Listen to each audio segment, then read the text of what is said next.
رب اشرح لی صدری ویسر لی امری واحلل عقدۃ من لسانی یفقہوا قولی رب زدنی علما۔ اللہ رب العالمین کا بے انتہا شکر و احسان ہے جس نے ہمیں ہماری زندگی میں ایک اور مرتبہ رمضان نصیب عطا فرمایا۔ آج ہم نے مکمل 4 تراویح کی نماز ادا کر چکے ہیں۔ اللہ سے دعا ہے کہ اللہ ہمارے اس نماز کو قبول عطا فرمائے اور ہمیں اس کے بدلے میں جنت میں اعلیٰ مقام اور جنت الفردوس نصیب عطا فرمائے۔ محترم حاضرین اور خواتین اسلام، کل آپ نے پہلے پارے کی تفسیر سنی مولانا عبدالرحیم جامعی حفظہ اللہ سے کہ انہوں نے آپ کو پہلا پارہ الف لام میم، پہلا پارہ کون سا ہے قرآن کا؟ الف لام میم۔ سورہ تو سورہ بقرہ ہے۔ سورہ بقرہ آپ کو 3 پاروں تک بھی ملے گا، تلک الرسول فضلنا، وہ سورہ تک، وہ پارے میں بھی آپ کو سورہ بقرہ ملے گا۔ بہت لمبا قرآن میں اگر سب سے بڑا سورت کوئی ہے، کوئی سورہ ہے تو کون سا سورہ ہے؟ سورہ، آواز نہیں آ رہی، سورہ بقرہ۔ سورہ بقرہ سب سے بڑا، قرآن میں سب سے بڑا سورہ ہے۔ یہ 3 پاروں پر مشتمل ہے۔ پہلا پارہ بھی سورہ بقرہ میں آ گیا، دوسرا پارہ بھی سورہ بقرہ میں آ گیا، اور تیسرے پارہ تقریباً آدھا سے قریب سورہ بقرہ میں آیا۔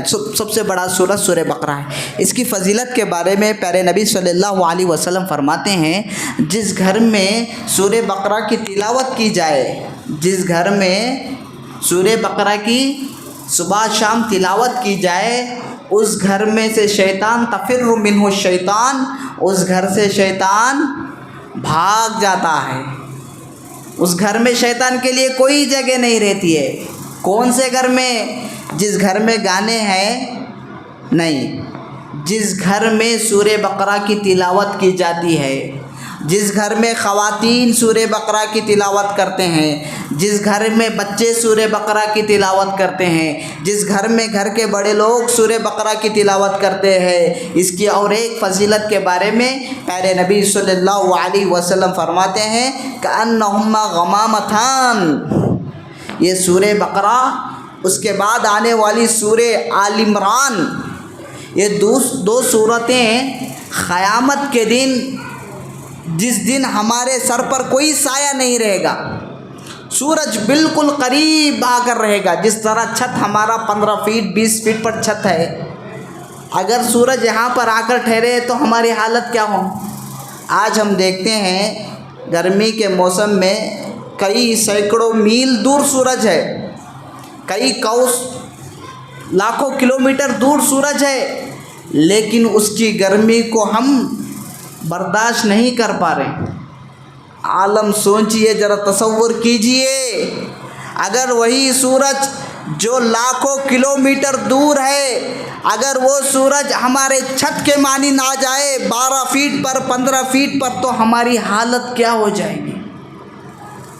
سوچنے پر دل گھبراتا ہے، سوچنے پر دل، ہمارے جسم کے رونگٹے کھڑے ہو جاتے ہیں۔ بھیانک حالت ہے۔ اس کے بچاؤ کے لیے پیارے نبی صلی اللہ علیہ وسلم فرماتے ہیں، جس گھر میں سورہ بقرہ کی تلاوت کی جاتی ہے، اس گھر سے شیطان بھاگتا ہے، اس گھر سے شیطان دوڑتا ہے، اس گھر میں شیطان کے لیے کوئی جگہ نہیں رہتی ہے۔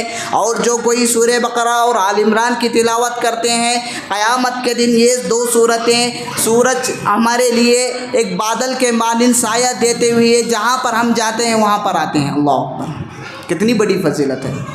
تو حاضرین، ماں اور بہنوں، پہلے پارے میں ہمیں اللہ رب العالمین 3 قصوں کا ذکر کرتا ہے، 3 قصوں کا ذکر کرتا ہے۔ ان میں سے پہلا قصہ ہمارے باپ آدم علیہ السلام کی تخلیق کے بارے میں پیدا کرتا ہے کہ اللہ نے آدم علیہ السلام کو کیسے بنایا، کیسے اس کو فرشتوں کے سامنے پیش کیا، شیطان نے حضرت آدم علیہ السلام کو جنت سے کیسے نکالا، انہوں نے کیا کیا کہ اس وجہ سے اللہ ان کو جنت سے نکالا، قصے آدم کو اللہ رب العالمین پہلے پارے میں ذکر کیا، ان کا امتحان لیا۔ ایک درخت جنت میں کھاؤ پھرو گھومو کھیلو کودو من چاہے کام کرو جنت میں، صرف آدم وہ ایک جھاڑ ہے، وہ ایک درخت ہے، وہ درخت کے پاس مت جاؤ۔ لیکن شیطان حضرت آدم علیہ السلام کو، اماں حوا علیہ السلام کو بھٹکایا، انہیں وہ درخت کے پاس لے گیا اور وہ درخت کے پھل کو کھلایا۔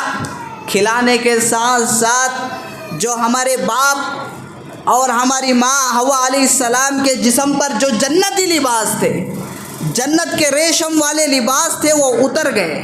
اللہ اکبر! کیوں اتر گئے؟ حرام چیز کو کھایا۔ پتہ چلا جو کوئی حرام کھاتے ہیں، حرام کا لین دین کرتے ہیں، ناجائز کام کرتے ہیں، ناجائز لقمے کھاتے ہیں، ان کے جسم سے اللہ رب العالمین کپڑوں کو نکال دیتا ہے۔ اللہ اکبر! ہم ظاہری طور پہ تو کپڑے پہنے ہوئے رہتے ہیں، لیکن روحانی طور پہ وہ ننگے ہو گئے ہیں۔ اللہ اکبر! پہلا قصہ آدم علیہ السلام کا ذکر کیا۔ دوسرا قصہ بنی اسرائیل کے بارے میں ذکر کیا۔ بنی اسرائیل حضرت موسیٰ علیہ السلام کی قوم تھی کہ حضرت موسیٰ علیہ السلام کی قوم میں ایک آدمی کا مرڈر ہو جاتا، ایک آدمی کو کسی انجان آدمی قتل کر دیتا۔ قتل کرنے کے بعد یہ فیصلہ وقت کے نبی، وقت کے پیغمبر حضرت موسیٰ علیہ السلام کے پاس لے کر پیش کرتی، اے موسیٰ، یہ آدمی کو کسی نے قتل کیا ہے، وہ قاتل کون ہے، اسے جانچنا ہے، اسے ڈھونڈنا ہے، اسے سزا دینا ہے۔ جب یہ مقدمہ موسیٰ علیہ السلام کے پاس جاتا ہے تو موسیٰ علیہ السلام اللہ سے دعا کرتے ہیں، اللہ ایسا معاملہ پیش آیا ہے۔ تو اللہ کیا بولتا؟ اے موسیٰ، تمہاری قوم کو بتاؤ ایک گائے کو ذبح کرے اور گائے کا ایک گوشت نکالے، گائے کا گوشت کا ایک ٹکڑا نکالے، وہ گوشت کے ٹکڑے کو جو انسان مر گیا ہے اس پر دے مارے، اس پر لگائے، وہ فوراً اٹھ جائے گا اور قاتل کون ہے بتائے گا، پھر چلے جائے گا۔ بنی اسرائیل سرکش قوم تھی، جو کرو بولتے وہ نہیں کرتے۔ اللہ بولا کہ گائے کو ذبح کرو بس۔ یہ ڈیڑھ ہوشیار قوم تھی، موسیٰ علیہ السلام کو پریشان کرتی تھی، ہر معاملے میں چھوٹی چیز پر پریشان کرتی تھی۔ بھائی اللہ بولا گائے ذبح کرو تو بس کوئی گائے پکڑتے، ذبح کرتے، گوشت مارتے، اٹھ جاتا ہے، بول دیتا۔ لیکن سرکش قوم تھی بنی اسرائیل، بہت سرکش قوم تھی۔ پوچھنے لگے، اے موسیٰ، وہ گائے کیسی رہنا؟ گوری رہنا، کالی رہنا، بڈھی رہنا، جوان رہنا، کیا کھیت میں کام کر کو رہنا، کیا کیسا رہنا؟ ہر ایک سوال کرتے گئے موسیٰ علیہ السلام، اللہ سے پوچھتے گئے، پھر آیا جواب وہ گائے اس طرح رہنا، وہ گائے اس طرح رہنا، کہ آئے اور آخر میں وہ تمام سوالات کا جواب حضرت موسیٰ علیہ السلام نے انہیں دیا۔ ایسی گئی وہ ڈھونڈ نہیں پائے۔ پھر اللہ ہی بولا فلاں جگہ ایک گائے ہے، جا کے لاؤ ذبح کرو۔ یہ دوسرا قصہ بیان کیا گیا سورہ پہلے پارے میں۔ تیسرا قصہ حضرت ابراہیم علیہ السلام کے بارے میں بیان کیا گیا کہ کس طرح اللہ رب العالمین نے انہیں آزمایا اور انہوں نے کس طرح کعبۃ اللہ کی تعمیر فرمائی۔ اپنے بیٹے حضرت اسماعیل علیہ السلام کو لے کر صحرا زمین میں اللہ کے حکم سے چھوڑ کر چلے گئے، پھر وہیں پر کئی سال بعد آئے اور صحرا زمین میں اللہ کے حکم سے اللہ کا گھر کعبۃ اللہ کی تعمیر فرمائی، اس کے بارے میں ذکر کیا گیا۔ یہ تین قصوں میں، آدم علیہ السلام کے قصے میں، بنی اسرائیل کے قصے میں، حضرت ابراہیم علیہ السلام کے قصے میں، ہمیں تین قصوں میں ایک بات کامن معلوم ہوتی ہے، ایک بات سملر معلوم ہوتی ہے، ایک بات سیم معلوم ہوتی ہے۔ وہ بات کون سی ہے؟ کہ اللہ نے تینوں کے ساتھ امتحان لیا۔ حضرت آدم علیہ السلام کا امتحان درخت کے ذریعے لیا، اے آدم تم درخت کے قریب مت جانا، درخت کے قریب گئے، امتحان میں ناکام ہوئے۔ بنی اسرائیل کو بھی اللہ تعالیٰ کئی آزمائشوں سے دو چار کیا، ان میں سے ایک سورہ بقرہ، یہ بقرہ کے گائیں کے قصے میں، اس میں بھی گائیں کے ذریعے انہیں آزمایا۔ حضرت ابراہیم علیہ السلام کو دودھ پیتے بچے حضرت اسماعیل علیہ السلام کو اور ان کی بیوی حضرت ہاجرہ علیہ السلام کو ریگستان پر چھوڑ کر آنے کا حکم دیا، ان کو بھی آزمایا، تینوں کو بھی آزمایا، تینوں کو آزمایا، لیکن اس آزمائش میں کون کامیاب ہوئے؟ حضرت ابراہیم علیہ السلام کامیاب ہوئے۔ پہلے پارے میں بتایا گیا، دوسرے پارے میں سیقول السفہاء من الناس ما ولّاہم عن قبلتہم التی کانوا علیہا، دوسرے پارے میں سیقول، دوسرا پارہ ہے، اس میں اللہ رب العالمین پہلی آیتوں میں تحویل قبلے کے بارے میں بیان کر رہا۔ جب پیغمبر بنائے گئے، آپ صلی اللہ علیہ وسلم کو نبوت کا تاج پہنایا گیا، نماز فرض کی گئی، تو آپ صلی اللہ علیہ وسلم نماز کو اس طرح پڑھتے تھے کہ آگے بیت المقدس بھی آ جاتا تھا، مسجد اقصیٰ جسے بولتے ہیں، مسجد اقصیٰ بولے تو ایک کچ، بیت المقدس بولے تو بھی ایک کچ، ذہن میں یاد رکھو۔ اس طرح نماز پڑھتے تھے کہ آپ کے سامنے بیت المقدس بھی آ جاتی تھی اور کعبۃ اللہ بھی آ جاتا تھا۔ کہاں پر؟ مکے میں۔ جب مکے میں نماز پڑھتے تھے آپ صلی اللہ علیہ وسلم اس طرح قبلہ کرتے تھے کہ آپ کے سامنے بیت المقدس بھی قبلہ بن جاتا تھا اور کعبۃ اللہ بھی قبلہ بن جاتا تھا۔ یہ مکے میں ممکن تھا۔ جب آپ صلی اللہ علیہ وسلم مدینے کو آئے، ہجرت کر کے اللہ رب العالمین کے حکم سے آئے، تو اس طرح دو بیت المقدس کو ایک جگہ قبلہ بنا کر نماز پڑھنا ممکن نہیں ہوا۔ مثال کے طور پہ ہم بگنور میں ہیں تو کرنول کو ہمیں قبلہ بنانا، تو ہمیں اس طرح قبلہ بنا سکتی کہ کوڑمور کو بھی لگتا، کرنول کو بھی لگتا نہیں لگتا؟ اگر تمہیں کوڑمور میں ہے، تمہیں کہا جائے کہ کرنول کو بھی قبلہ بنانا، یمگنور کو بھی قبلہ بنانا، بنا سکتی کیا؟ نہیں بنا سکتی۔ اسی طرح جب مدینے میں تھے تو دو مسجدوں کو قبلہ بنانا آسان تھا، اس لیے رخ ملتا تھا، قبلہ بنا کے نماز پڑھنے کا موقع ملتا تھا۔ جب آپ مدینے کو آئے تو اس طرح موقع نہیں ملا، تو آپ صلی اللہ علیہ وسلم کیا کرتے تھے؟ بیت المقدس کو قبلہ بنا کر نماز پڑھتے تھے۔ لیکن آپ کے دل میں تمنا تھی، آپ کے دل میں آرزو تھی، آپ کے دل میں چاہت تھی کہ مسلمانوں کا قبلہ بیت المقدس کے بجائے کعبۃ اللہ کو اللہ رب العالمین بنائے۔ تو یہ آرزو تھی، آپ صلی اللہ علیہ وسلم اظہار نہیں کرتے تھے۔ غور سے سنیے، بڑی اہم باتیں ہیں، اظہار نہیں کرتے تھے، دعا نہیں کرتے تھے اے اللہ تو قبلہ یہ بنا، لیکن آپ صلی اللہ علیہ وسلم کے دل میں تمنا تھی، آرزو تھی، تو آپ صلی اللہ علیہ وسلم کی تمنا کو اللہ رب العالمین پورا کیا۔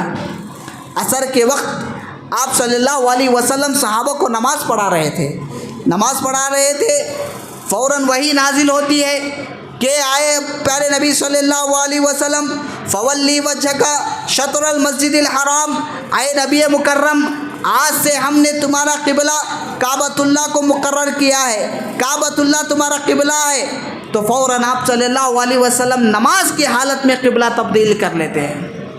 یہ عصر کے وقت پیش آیا، یہ مدینے میں تھے۔ مدینے کے باہر مسجد قباء ہے، وہاں کے لوگوں کو نہیں معلوم کہ قبلہ تبدیل ہو گیا ہے۔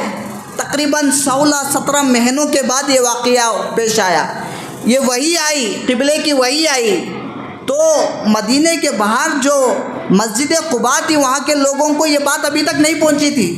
عصر میں وحی آئی تو عصر ہی میں پیارے نبی صلی اللہ علیہ وسلم قبلہ تبدیل کر لیا، لیکن مسجد قباء میں صحابہ اکرام صبح کی نماز پڑھ رہے تھے، جو مدینے میں نماز پڑھ چکے تھے وہ باہر جا رہے تھے، صحابہ کو دیکھا کہ انہوں نے ابھی بیت المقدس کی طرف قبلہ کر کے نماز پڑھ رہی، تو فوراً پکار اٹھے، اے صحابہ، اے میرے ساتھیوں، قبلہ تبدیل ہو گیا ہے، آج سے تمہارا قبلہ بیت المقدس نہیں ہے بلکہ کعبۃ اللہ ہے۔ تو جیسے ہی صحابہ اکرام نے یہ آواز سنی تو فوراً نماز کی حالت میں اس طرح گھومے کہ آپ کا قبلہ بیت المقدس سے پلٹ کر کعبۃ اللہ ہو گیا۔ اللہ، یہ سوچے نہیں، بس اللہ کا حکم تھا، کرنا ہے، بس کرنا ہے۔ یہی امت محمدیہ کی خصوصیت ہے۔